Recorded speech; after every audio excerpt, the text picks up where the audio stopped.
Welcome to Indy's Real Estate Gurus. I'm Rick Rittman, your hardworking mortgage guy. I've been in real estate and mortgage industry for over 34 years. I've helped over 5,200 folks finance their homes. My team and I believe in custom tailored loans, not the one-size-fits-all approach. We believe there is a right mortgage for you, and we believe we are the team to deliver it. And I'm Ian Arnold, part of Rick's hardworking mortgage team. I've been in the financial industry for 15 years, helping customers rebuild their credit, get the best possible interest rate. I also have a passion in helping you secure your overall dreams in real estate and hopefully even pay your home off even faster. And to remind you, for any real estate questions, Indy real estate questions, or more questions on mortgages, please go to hardworkingmortgageguys.com.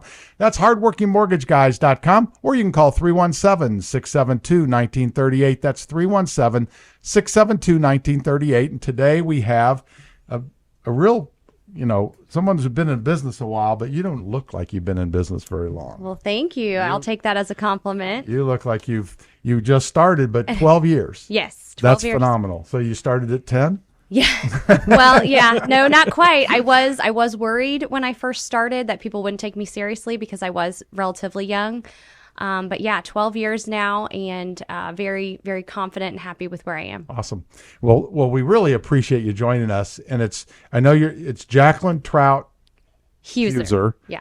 And you're with First Focus Realty, which is a company that you started. Yes, right? I just Your own started it. brokerages. Yep, absolutely. I started it this year, and so my previous company was Trout Realty. Hence, Okay. last name was Trout, but that was family name, grandmother's brokerage. And so when I opened First Focus this year, at the beginning of the year, I had to kind of keep both names so that people would still remember my past 11 years with my previous brokerage, and I'm transitioning into the new name. Okay. So your grandmother started Trout Realty. So Yes. this is a family deal. Family business. Okay. So before we get into how that happened, let's get into what did you do before real estate, if there ever was a before real estate, and where'd you grow up, that kind of thing. So there was a before real estate. I did not go very far. I live in Avon with my husband and 3 kids now. I graduated high school from Avon, so been there for a long time.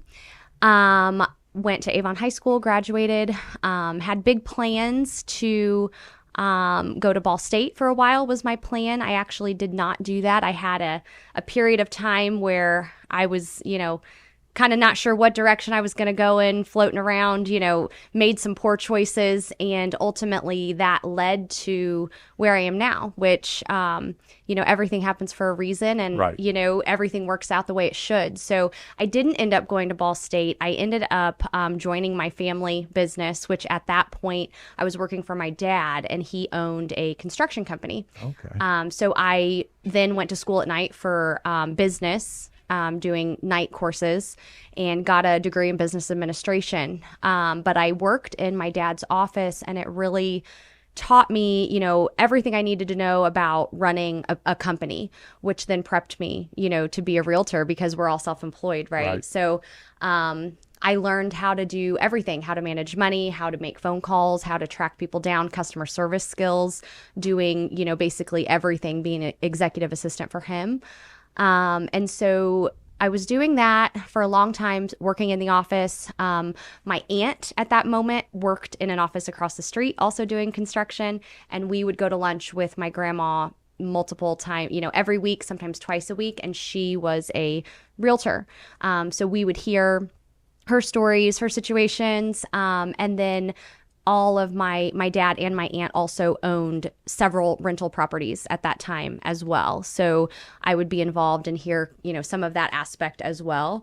And so then when I got pregnant with my oldest, who is going to be 11 tomorrow. Oh, congratulations. Thank you. I decided I wasn't going to go back to the 9-to-5. And so I decided to join my grandma and dive into real estate at that time so I could hopefully work from home and have more time with my kids. Oh, awesome. Has it worked out that way? It absolutely has. For me, I have made that work out. It's kind of part of who I am as a realtor, having my children with me sometimes. Other people may frown on that. and go for that more kind of professional approach, with a briefcase and a suit and a laptop. And often I'll have 3 kids in tow in, yoga pants and have just left the gym and running like a crazy person. And so you get just me, all the time, who I really am. There's really no separation of me, as a realtor versus me doing everything else. They've kind of just intertwined at this point. Right. And so the people that I work with, I'm the same no matter where I am. How do people accept that now, though? Well, yeah. I think it's overall acceptance. Also, it just depends on who you're working with. So if you worked with anybody who's had kids, we all understand, babysitter got sick, I have no babysitter, or the kid's sick, I had to bring them, or we all understand that. I mean, Rick has 3 old kids nowadays. Yeah, so now it's me who's sick. Yeah. So I think, but if you ran into a young couple that doesn't have it, then they might think a little bit more, oh, she really brought her kid. But right. I think any person who's been in that situation, we all understand, look, there's nothing you can do. Yeah. So a lot of times I try, 1, for professional reasons, and 2, for safety reasons, right? Real estate can actually be, kind of a dangerous job. And so at a first meeting with clients, I won't bring kids, unless there's an emergency. But upon that first meeting, I will see kind of who are these people that I'm working with? Do they have their kids with them? Kind of gauge the situation, and then moving forward in, additional times and meetings. I mean, I've brought kids to closings. One of my pictures on my website is my daughter when she was a couple years older, holding up the I love my realtor sign. And so because I guess also I am so deeply family oriented, both with my family's construction, their property management, and then my beginnings in real estate, that I like for my kids to be able to tag along and see what I do. And then now that I've started First Focus, I actually have hired, first time I've ever hired anybody, but I've hired my brother to kind of do some of my admin and teaching him some of the same skills that like I got when I started with my dad, some basic bookkeeping and just real life stuff that you don't necessarily get at school or in college even, the actual what it's like to really run a business. You don't always see that from a classroom. No, I was talking to somebody the other day, and it was a younger person, and they had finally realized that when they graduated from school, they didn't actually know, you graduate from school and you think that you're special, right? Oh, yeah. And that you come into this business and that they're going to be like, oh my gosh, he just graduated college. And he realized very quickly, he said, he didn't know anything. Mm-mm. He got in their business. It's like, wow, I don't know anything. But that's why I think working makes a big difference. So you were in construction. Now, I know you learned a lot about admin and running a company, but what about construction? Did you learn much there?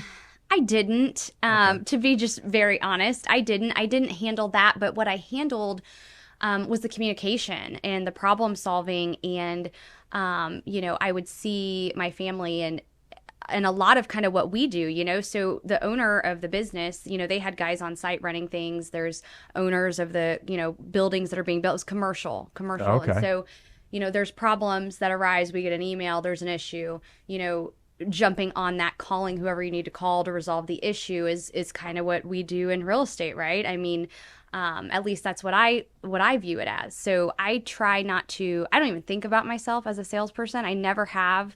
When I started doing real estate, that was what I did not want, right? Because I kind of had in my mind, realtors are like a step above the car salesman, and they show up with their briefcase and they're all knowing and, they're smarter than you, better than you, and they're going to show you everything wonderful about this house and, and I didn't want to be that, right? I wanted to be like the opposite of that. I wanted to be more of an executive assistant for my client. What do you need? What can I help you with?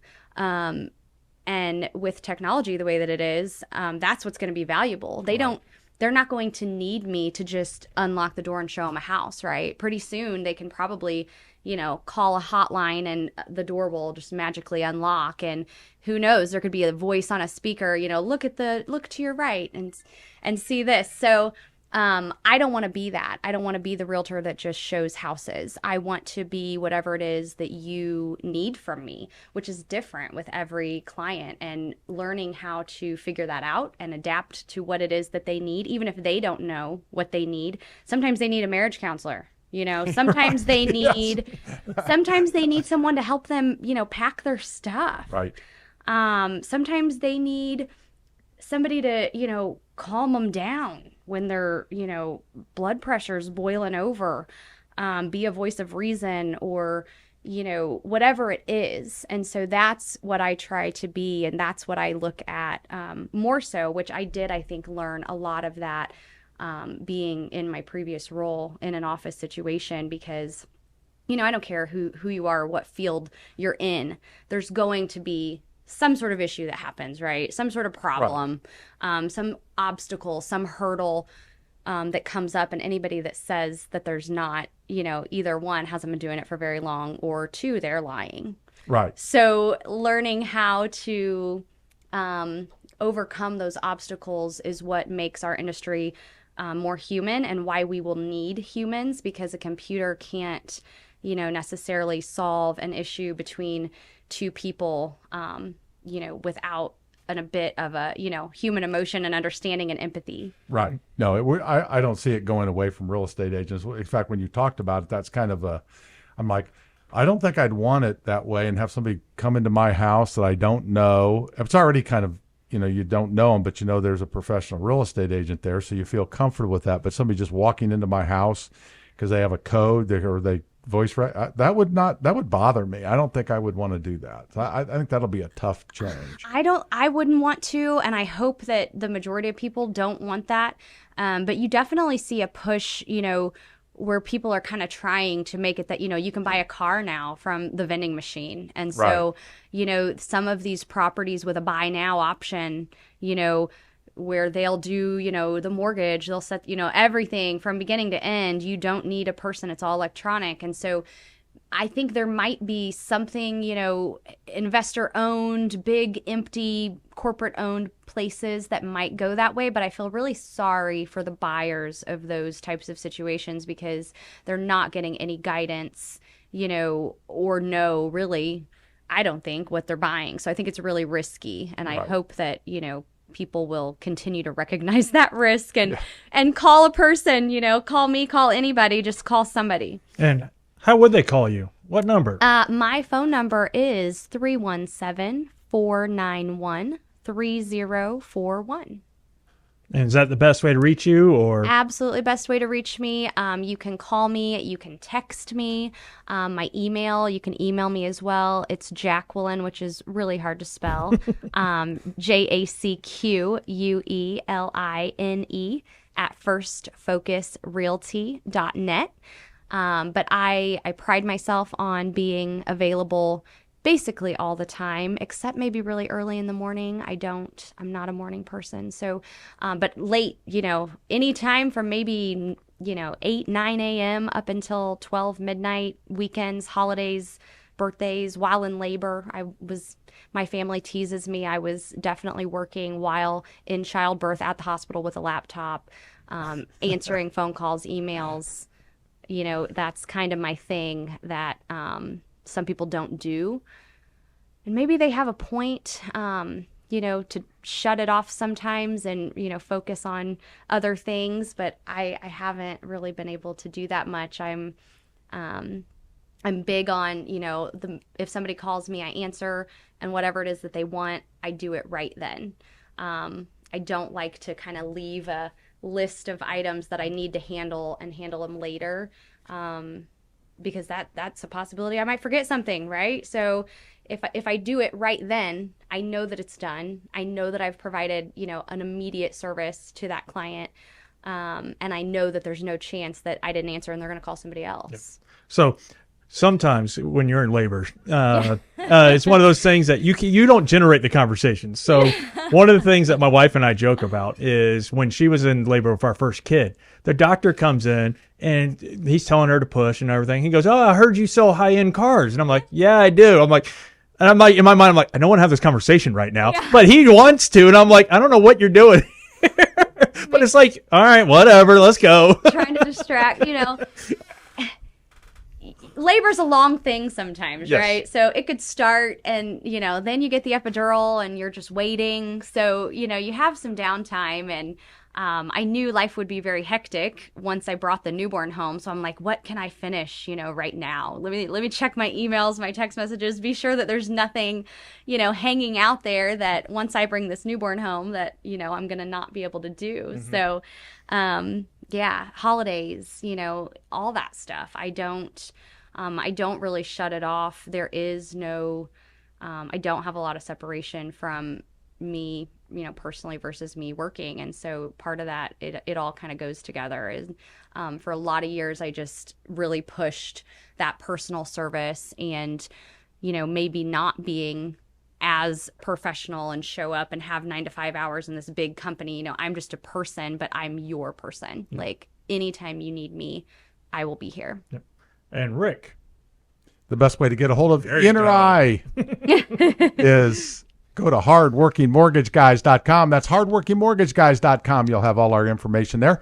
Or you can call 317-672-1938. That's 317-672-1938.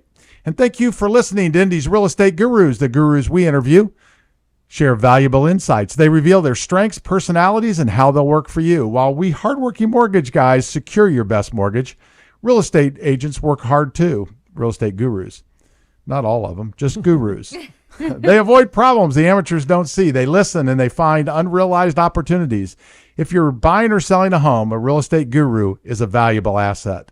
If you're even thinking of buying or selling a home, keep listening and definitely call one of Indy's real estate gurus.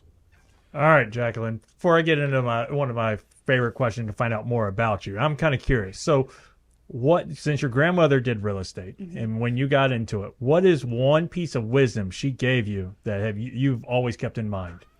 I want to quote her right, but I'm not sure. But it went something along the lines of, if you have to swallow a frog, swallow the biggest one first. Something like that, right? So, I do remember that occasionally. And so it was, if you have something hard to do or bad news to deliver, a difficult task, a daunting task, you do that first. You get it over with, you get it done. The longer that you sit on something or dread something or procrastinate it or put it off, it only gets worse. And so, anything, big, I do it immediately, handle it immediately, and then I can move on to other things. She has a whole bunch. She's got a bunch of sayings and a bunch of quotes. More of them, if they pop up in my mind, I'll share more of them with you. But she means business. Very serious woman, go-getter, everything for her clients. She definitely was a great role model. So that was great to work for her, but I never really did any sort of like formal training. I went to school for real estate, which, taught me the license law. But then after that, I never went to one of the big offices and did hands-on training. I never really followed anybody. And so even when I went to work for my grandmother, she was my grandmother, right? Not my mom. And so she was almost kind of already semi-retired. She was only doing kind of a few deals. So I kind of just hopped in, took the reins, but then would call her, with any questions that I had. And it was a good resource for a lot of years. Yeah, well, it's great to have that, though. Yeah. You got to have a mentor. That's one thing we've learned from the show, is that almost every single guru real estate agent we talk to, I would say every single one, has had a mentor somewhere along the way. Most of them multiple mentors, and they also are mentors. Right. Right? It's not just a one-way street, and it's really helped them develop as real estate agents and as people. Right. Right? Yeah, for sure. So you've had that. I did. She was definitely my mentor. But what's interesting is, I was doing the business admin stuff, and I really thought that was what I was going to continue to do. It wasn't until, my son was born 2012. And so 2011, I was pregnant. Well, 2010, I bought my first house, right? So obviously I used my grandmother, but I didn't know, what I was supposed to be doing at that point as a client. Right. But because she was my grandmother and we were super close, I, without knowing it, and she kind of allowed me, acted as my own realtor through that transaction without even realizing I was doing it. I thought that was normal. I was calling the other agent, like, what's going on with this situation and what's going on with the house. And, we had home inspections, so I just kind of stepped in and, she's like, man, you basically brokered your own transaction. I was finding all the homes, that I wanted to see. I had one deal fall through, and then I ended up buying something different. But the whole process, I was a lot more hands-on than I think most people would be when they're buying something. And so then that was kind of what sparked it. When I decided I didn't want to work a 9-to-5 anymore, I was like, I was pretty good at that, and Yeah. I kind of was doing it without even knowing that I was doing it. And so maybe that's the path, but it wasn't easy. It didn't come overnight. People call me all the time and they're like, oh, you're in real estate. That's probably, such an easy job, right? You do it and then you make all this money. And no, it takes time. I didn't do well my first couple years. It was a lot of years to get to where I am now. Yeah. It's a lot different than what people think, right? Because they see something on TV and they think it's like that. Yeah, right? the HGTV, 3 Yes. houses. Yes. Which one do you want? Boom, you're moving Yes. in next month. Yeah. It is that way. I don't know what you guys are talking about. Only for you. Only for you. But it's not only that. They also, I think that there's a perception out there that it's an easy job, and it's what you have to do that customers never see is so much, and there's so much detail, and really it's kind of a compliment. If they get done, they think, man, this is easy. You did, that means you did a phenomenal job of keeping them from all of the stress and worry that goes along. Right. Because there's a lot of things that I'm sure you just handle Right. that your customers just never know. And Yeah. if they did, they would really appreciate everything you do. Absolutely. And to me, that aspect of being on call is huge. You think about other industries when someone is on call, what they make versus when they just clock in and clock out, right? Well, we're always on call. Right. And the added stress that comes with that, it's not for everyone. And that's one thing, that I love my job all the time, but the only thing that I sometimes think about is, man, it'd be nice sometime to be able to shut that off and go to work, come home, be home, go to work, be at work. But that's not the reality. And so there's an added level of stress, if you have something going on that you can't leave at the office, you bring it home with you. If you have something going on, I've laid in bed and lost sleep and trying to think of possible solutions and answers, or, I take my job very seriously, and it doesn't leave me when I leave you, whatever situation is happening, good, bad, we're having trouble finding something, or, there's an issue, or your budget, whatever it is, I take it with me 100% as my problem just as much as it is yours. Yeah. I hate hearing about a problem Friday night at 5:00. Yeah. Because if I hear about it at 5:00 on Friday night, and especially if it's something there's nothing you can do about it over the weekend, Right. all you do is think about it all weekend. You can't quit thinking about Right. it. You can't. And it always ends up okay. Right. It just always does. But It does. I've been doing this now, about 12 years, and there's only been, under a handful of times that I've really even had a big issue. I had a lot of small issues, but, even the big issues, at the end of the day, they work themselves out. What's meant to be usually will be. If somebody loses a house and they're devastated, and then, sure enough, they find another, or even if they had to wait a year, something in their life happens, things do work out the way that they should. But man, it can be stressful in the meantime. And so that's one thing I try to work on, that especially at the beginning, was really difficult for me. Like I'm a people pleaser by nature. I'm a, service industry, service-minded person. And so if anybody was unhappy, gosh, about anything, I would take it so personally.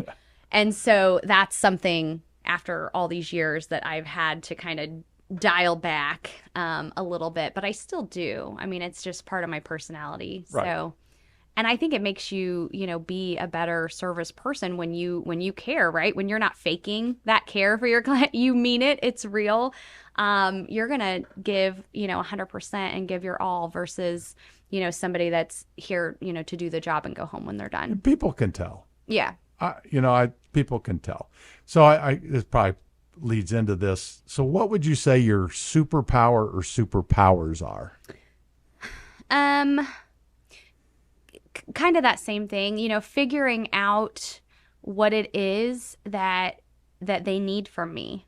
Because like I was saying earlier, they may not even know what that is, and they contact you and they think, I need a realtor to buy a house. But what they don't realize is, if they were working with a for sale by owner, they're, whatever it is, and that owner, without having you involved to broker that, they would never get it done. Right. And so, or being that voice, like I said earlier, that, helps find the compromise between a husband and wife that, would maybe be difficult without, and just being whatever it is that they need, and being adaptable, and being able to work with almost any type of person, right? We see a lot of types of people from a lot of different walks of life.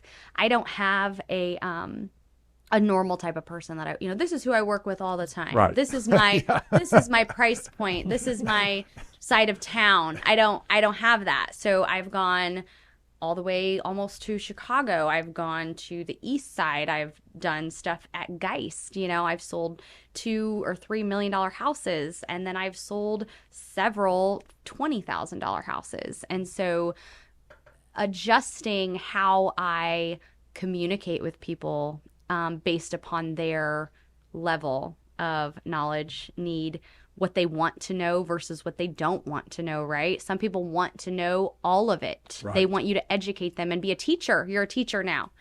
But then other people, you start to tell them that and you're freaking them out. You're stressing them out. They don't want to know. So figuring all that out without, somebody explaining it to me because they don't even know, would probably be what my superpower is.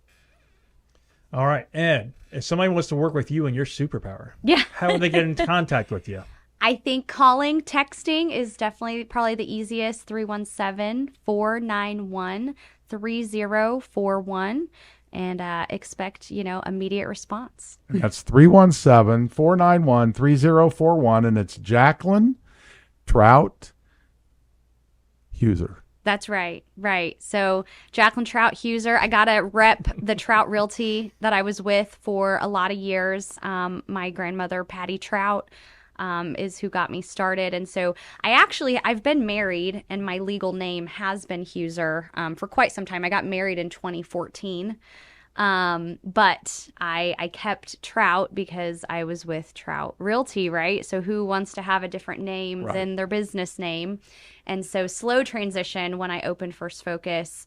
My husband, I think, was glad, are you going to finally go by your married name? And I was like, yes, but it will be a transition to that. So even my voicemail says, formally with Trout Realty, so that people know. But most of my clients, right, are referrals or people that have worked with me, or I have business pages, but I invite most of my people to, follow my personal pages because, as I've said, it's so closely intertwined. Right. That people that, other than my leads, I do pay for leads, and so those people contact me and don't know me at all. But in that case, they don't care which name I go by either way. Yeah, you can use either one.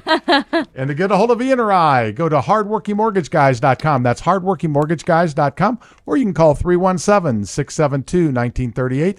That's 317-672-1938. And now we'll get into the question of the week. And the question of the week is sponsored by, hey, Rick and I, the hardworking mortgage guys, where we believe in helping and supporting you and your realtor by sending constant updates through the loan process. We don't like living in a black hole, so we don't think you should either. So contact us today at hardworkingmortgageguys.com. All right, so here's a tough question.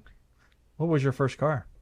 My first car was a 1996 Pontiac Sunfire.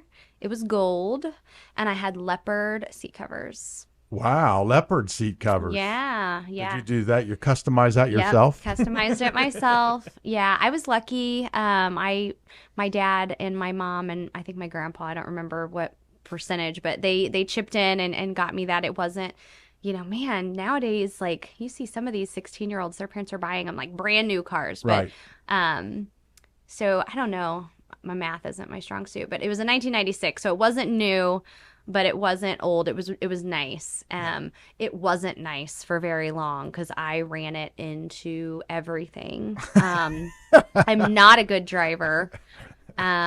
Really not. I was showing houses recently and had a client following me, right? Sometimes they ride in my car. Most of the time they follow me. But she was following me, and luckily, she was following me, and I'm backing out, and I hit a trailer, a parked trailer. And she gets out. She's like, oh my gosh, are you okay? I'm like, yeah, it's fine. I look at the trailer. There's no damage. I'm like, on to the next house, So I do warn clients if they ride with me.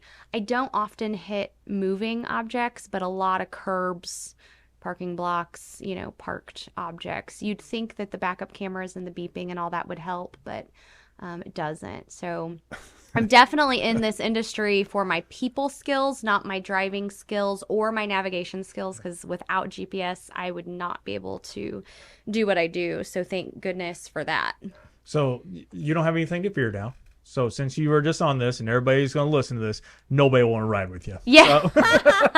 Well, I'm very honest. I don't keep my flaws or my shortcomings, secret.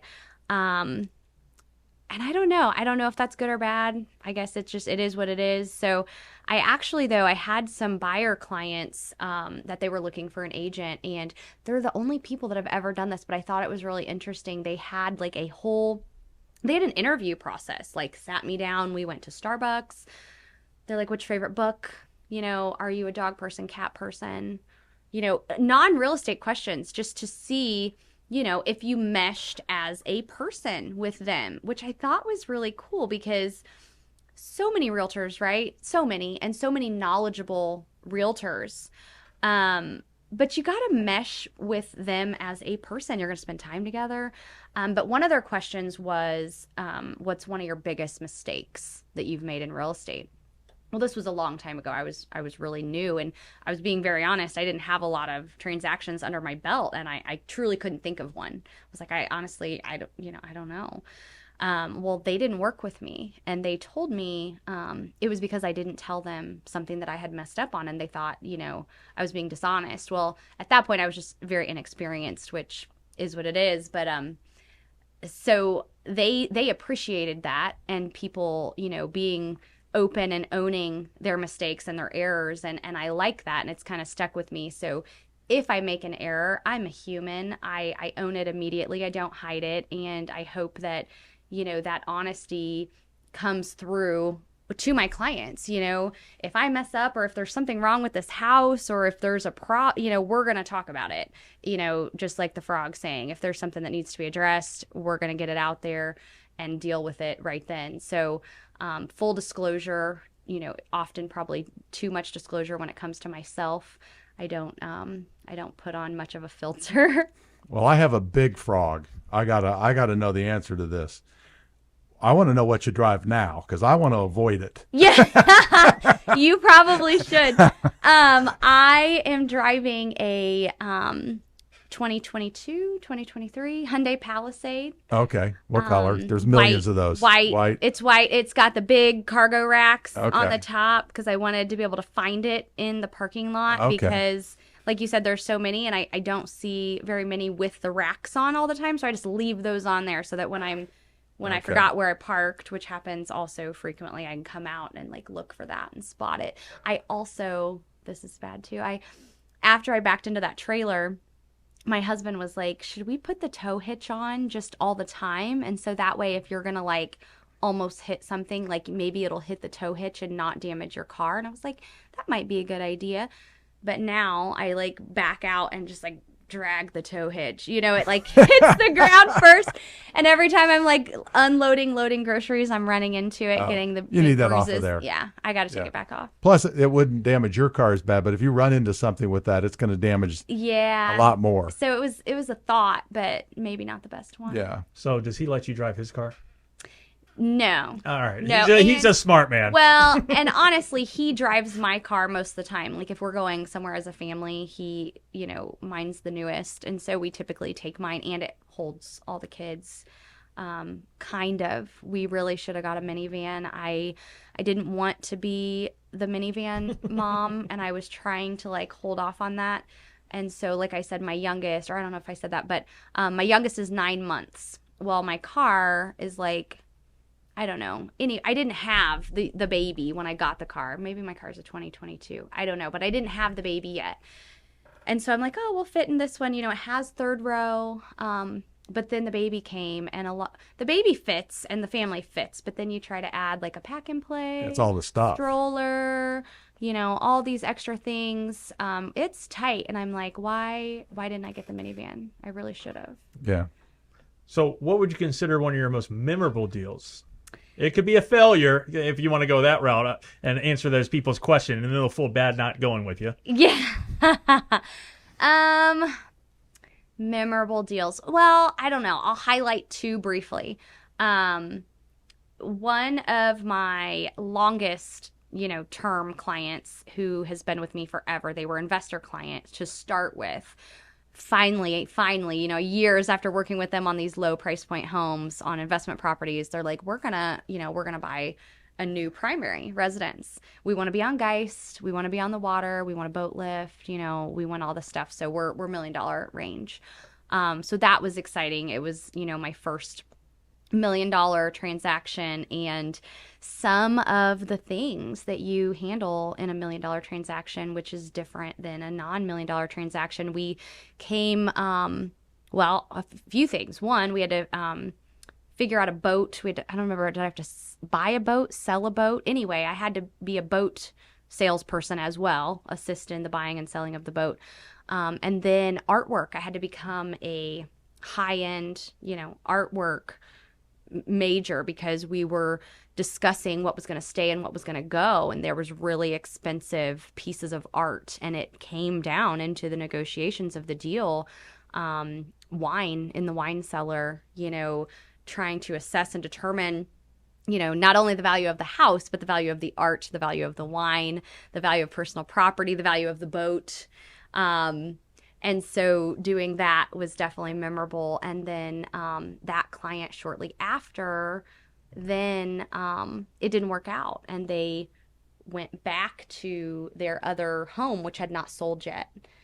And then they went back to their other home that had not sold because their kids missed their home, right? Their family was like, oh, we're going to get you on Geist. It's going to be wonderful.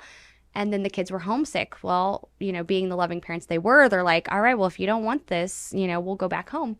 So then I ended up selling the house twice, and then picked up another deal in Geist from that one. So that whole situation was very memorable.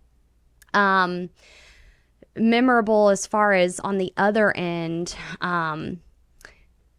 this one's lighthearted, but also a failure. I had somebody fire me once from a listing after an open house because I had moved their throw pillows on the couch, and I had not, you know, valued their personal property because, you know, I had let people touch their throw pillows, and some ice, there were ice cubes on their floor. Somebody had gotten, you know, we'd had an open house and gotten a drink, and, you know, there were ice cubes on the floor. So I was fired for that. Which at the time I took very personally. You know, what could I have done? You know, now I kind of look back and it is memorable, but I have to chuckle because maybe someone is for them, but I'm not really for people that are wound quite that tightly. I prefer a little bit more of a laid back client. And, I don't want to work with somebody that's quite that uptight, but someone else can and do that perfectly, I'm sure. Right. But it wasn't me. So it worked out. Yeah. Sometimes it's, you have to find the right people. Yeah. Right. And they have to be the right people to work with. And that's okay. Right. Absolutely. It kind of goes back to the one that you said that they didn't, because you didn't answer the question, they didn't hire you. That what they were trying to do is find the right person. And I think it had, it came down to I didn't have a mistake to share with them, but also I think it was a big factor that they were dog people and I was a cat person. Oh yeah, that's huge. That can't happen. That's huge. If you're, if you're a dog person working with a cat person, it just may not work out. My wife is both. Oh yeah, so you have a lot of pets then. Well, she doesn't have any dogs, but she does have 4 cats. Oh well, then I think she's more on the cat person side. No, she'll stop at every dog that's walking down the street. Yeah. And, oh yeah, she loves animals. So yeah, they're really into animals. So next time somebody starts a conversation, they go through all those questions. And they ask, "What's your biggest mistake?" Well, not getting this coffee with a little hard liquor in it today. Yeah. No, I mean, I could share some mistakes with clients.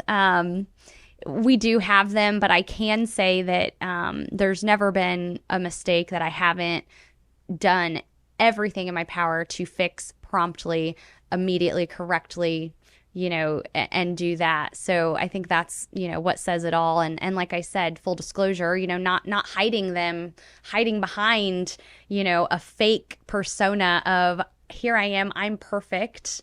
Is not what I'm about. I am more about, just being that agent for you that gives you 100% all the time. Yeah. So let's get into, you briefly mentioned your company. Yeah. Now, I know you said your brother now works for you and you boss him around and use the whip on him. And I fully understand. I have siblings. Yeah. So are you looking at growing your business or what do you see towards the future? I finally did decide recently when I started my business that I wanted to grow it. So I had a lot of pride in being small, family owned, close knit, personal service. And I was scared that if I grew my business that I could lose some of that because I would tell people, you're always going to get me. You're not going to get an assistant. It's a huge pet peeve of mine. One, to call a realtor who doesn't answer or call you back within an hour or two. 2, to call a realtor and then you get transferred to some sort of assistant. Or the worst is you call a realtor and no one answers and you get like a press 1 for press 2 and then they send you to someone. So I never want to be that big. I don't ever want to be that big. You can be big and not do that.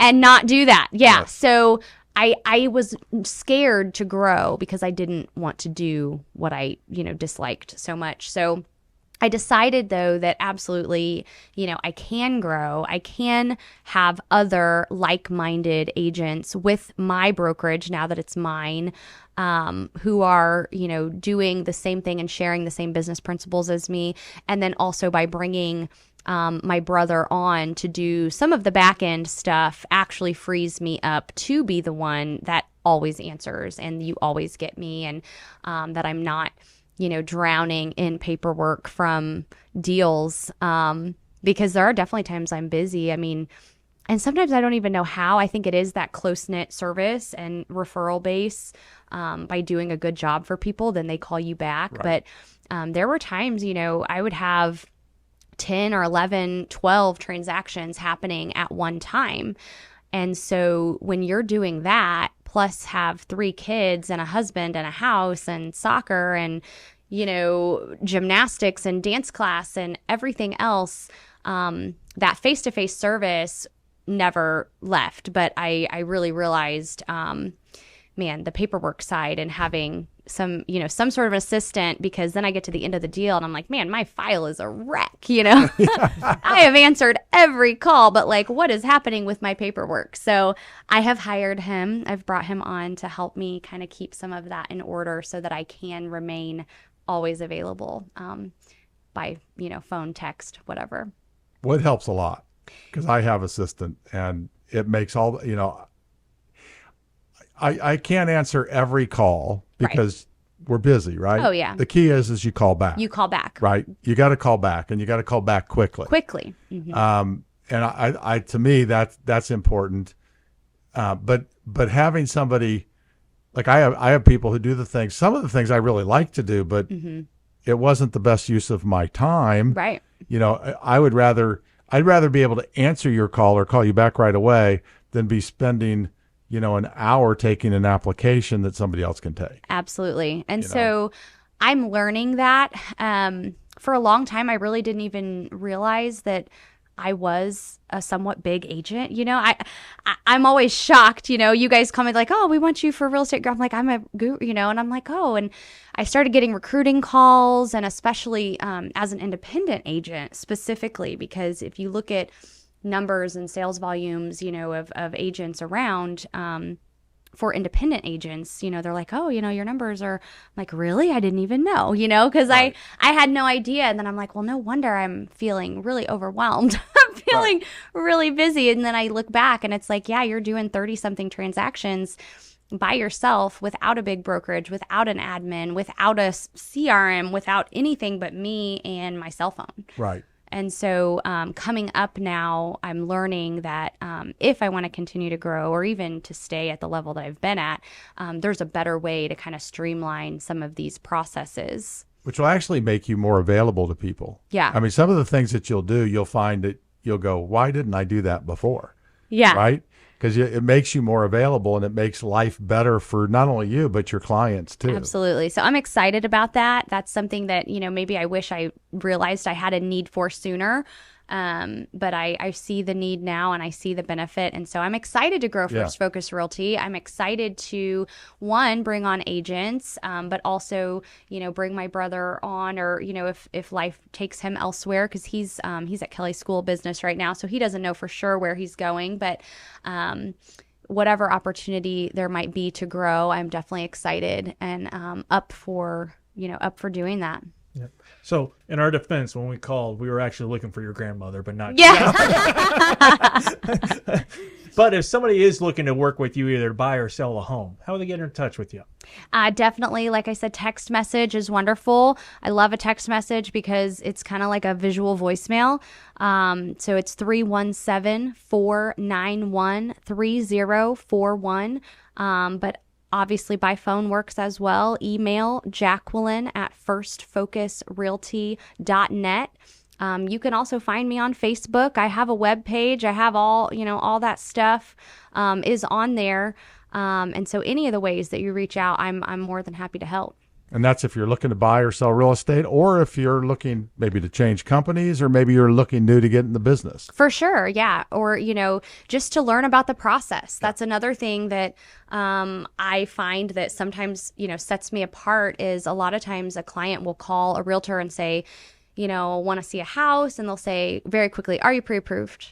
No, I can't help you till you are. Bye. You know, and so whether they're pre-approved or not, especially at the beginning when I was, you know, looking for clients, I would absolutely go meet people who were not pre-approved, knowing that they may not be pre-approved yet, but meeting with them in person and taking the time to, one, hopefully point them to a appropriate mortgage broker. Advisors Mortgage. Absolutely. So one, pointing them in the right direction. Two, answering any questions that they have about the buying and selling process in general, right? So I don't mind to do some education with people to help them to be ready, because if they're not ready right now, but you didn't, you know, brush them off so quickly and spent some time with them, you know, they might remember that and call you back, you know, when they are. Right.